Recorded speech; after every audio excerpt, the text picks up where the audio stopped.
Hello, and welcome to the UbD Stage Number 1 Template Overview. I hope you find this tutorial both informative and helpful. Thank you for joining me today. In Stage Number 1 of UbD, you will begin by identifying the desired results. So the first part of the template just has you fill out the basic course information. So this is things that you should know about your course and unit. So you would simply fill it in as applicable. And same thing for the unit here. And then a little bit about the course design for why you're developing the course, how long it takes to teach, all of that type of thing, again, that you already know about your own unit. And then you'll put a unit summary in. So just kind of an overview in your own words of what the unit is about. And then also you'll insert an inspirational big idea. So it should be something that is inspiring based on inspirational big idea. And just something that's not too scholarly or teacherly, something that would get people excited about the unit. So the next part here is identifying the competencies. So you should derive competencies from professional organizations. So that could be K-12 organizations, higher ed, professional companies, anything like that. But you should go out and find the competencies that are already written from a professional organization, and then just list the organizations, the URLs, and where you found the competencies here. Once you have determined where you are deriving the competencies from, you will go ahead and list the competencies under this section called Standards and/or Competencies. So this is important that you're only including the competencies that are relevant to the unit that you are teaching. You don't need to list everything in the course or everything from that professional organization. It's also important that you put a code that will go along with the competency. So you can use your own coding system for your course or unit, or you could also use the one from the professional organization. Now that you have identified your competencies, you will list out the transfer goals. So it is actually included here in the template, but a good way to think about writing these transfer goals is that it begins with students will be able to use their learning independently to, and then fill in the blank. These again should align with the competencies.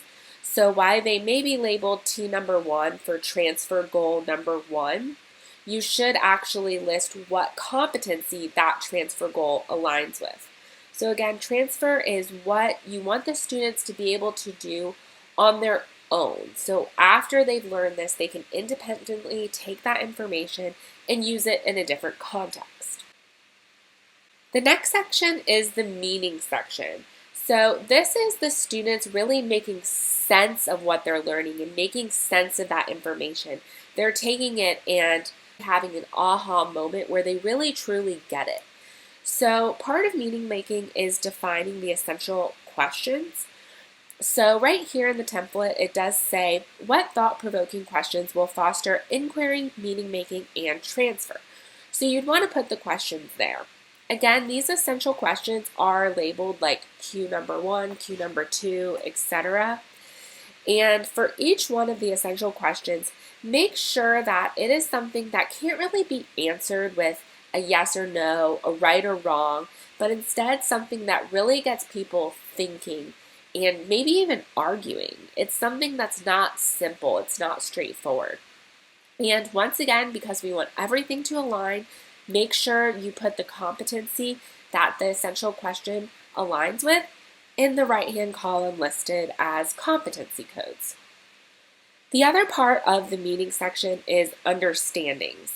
So again, what it says in the template is what specifically do you want students to understand? And you can think of it as students will understand that and then fill in the blank with what they should understand. This is what they need to know, what levels of understanding they need to know, and you can also include any misunderstandings that you want to dispel here. These are labeled as U number 1, 2, etc., just like the other sections of the template. And once again, because alignment is important, we're going to put the competency code that aligns with the understanding. The last section of UbD stage number 1 is acquisition. So here you're going to list the knowledge and the skills that the students need to have in order to actually understand the big ideas, to understand the questions, to be able to transfer what they've learned to new contexts. So the knowledge section can be thought of as students will know, and fill in the blank of what they will need to know. These are labeled as K number 1 and so on, and you'll put your competency code on the right. And the skills are students will be skilled at, and fill in the blank, so what skills they need to have. And these are labeled as S number 1 and so on. And again, you're going to put the competency code on the right. And that completes stage number 1 of UbD.